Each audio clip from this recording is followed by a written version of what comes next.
Assalamualaikum warahmatullahi wabarakatuh. Apa kabar anak-anak hebat kelas 4? Semoga dalam keadaan sehat selalu ya. Hari ini masih bersama Bu Sevi, kita lanjut tema 1, subtema 1 untuk mata pelajaran IPA, Ilmu Pengetahuan Alam. Disimak ya. Bunyi. Bunyi dihasilkan oleh benda yang bergetar.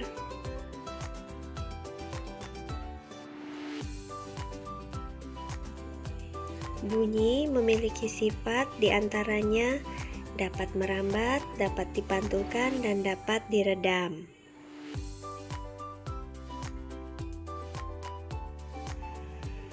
Bunyi merambat melalui benda padat, cair, dan gas. Yang paling cepat merambatkan bunyi adalah benda padat, tetapi dalam ruang hampa udara, bunyi tidak bisa merambat. Bunyi dapat dipantulkan. Pemantulan bunyi dapat menimbulkan gema dan gaung. Gema yaitu bunyi pantul yang terdengar dengan jelas, sedangkan gaung adalah bunyi pantul yang terdengar kurang jelas. Bunyi dapat diredam oleh benda padat yang lunak ya, seperti karet, wol, busa, dan kapas.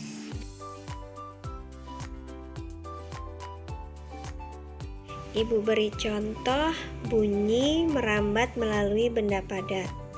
Anak hebat bisa praktek di rumah ya untuk membuktikan kalau bunyi merambat melalui benda padat, yaitu benang yang digunakan pada mainan telepon kaleng. Apabila benang ditarik dengan kencang, maka akan terdengar suara temanmu. Tapi apabila benang dikendorkan, maka suara temanmu tidak akan terdengar. Contoh kedua, merambat melalui benda cair. Coba letakkan corong di atas air seperti pada gambar, dan dekatkan telingamu ke arah lubang corong. Kemudian pukul batu pada dinding ember, maka kamu akan mendengarkan suara.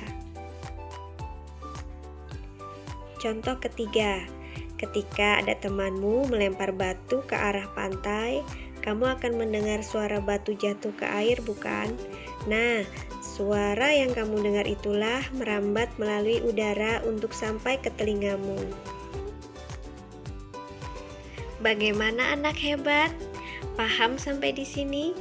Ibu lanjutkan ya.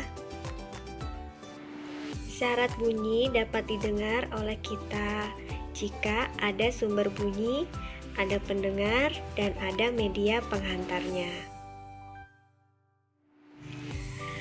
Bunyi berdasarkan frekuensinya dibedakan menjadi 3 macam.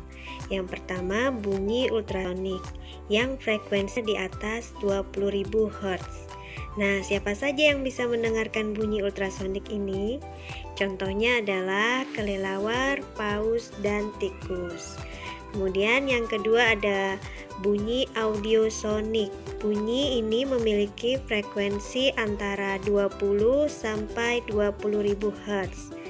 Lalu siapa saja yang bisa mendengarkan bunyi ini? Yang bisa mendengarkan bunyi audiosonik adalah manusia.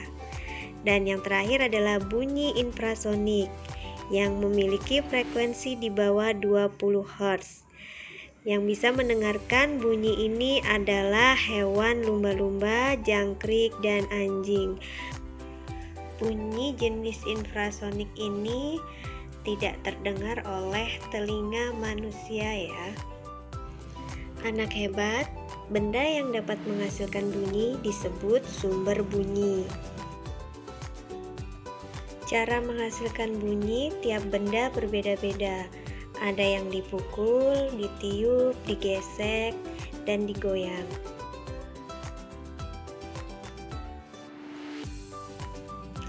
Anak hebat bisa melihat buku tema ya, halaman 10. Di situ ada contoh alat-alat yang merupakan sumber bunyi. Seperti seruling, jika ditiup maka akan menimbulkan sumber bunyi. Sampai di sini ya video pembelajaran Ibu.